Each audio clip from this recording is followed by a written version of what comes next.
The New Orleans Saints are preparing to play somebody. They just don't know who that somebody will be.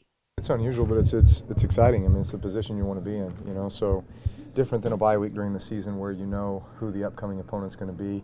You still approach that bye week similar to what we're doing now, which is, you know, rest and recovery, you know, first and foremost. That's the benefit of the bye week, right?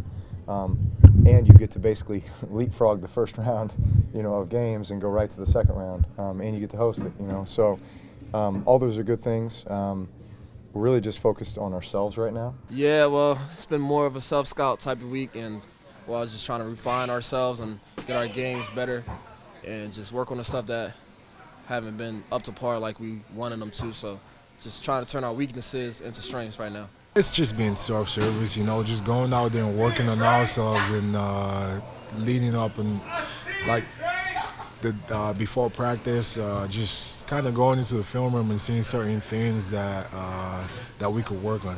The Saints will square off against one of three teams next Sunday at the Superdome: the defending Super Bowl champs, the team that handed them their first loss this season, or a team that has defeated them both times they have met in the playoffs. Either way, the Saints are getting ready for their next opponent. Man, it don't matter, man. Whoever we play, man, we got to win regardless. So it ain't about revenge or anything like that. You know, whoever we play, that's what we play. And, you know, we're going to get the job done. So I'm not really worried about none of that revenge stuff. We trying to win the Super Bowl.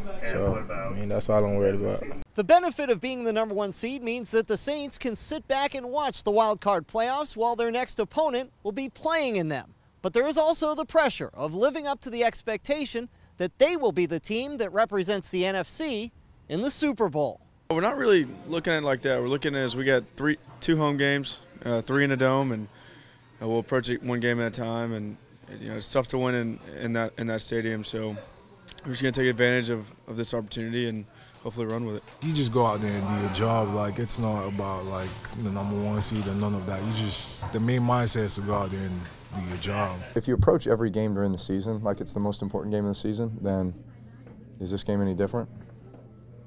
Not for me. So they will sit back and watch the NFC wildcard games this weekend with great interest, knowing the NFC road to Atlanta goes through New Orleans against a well-rested Saints squad. In Metairie, Paul Boron for CST.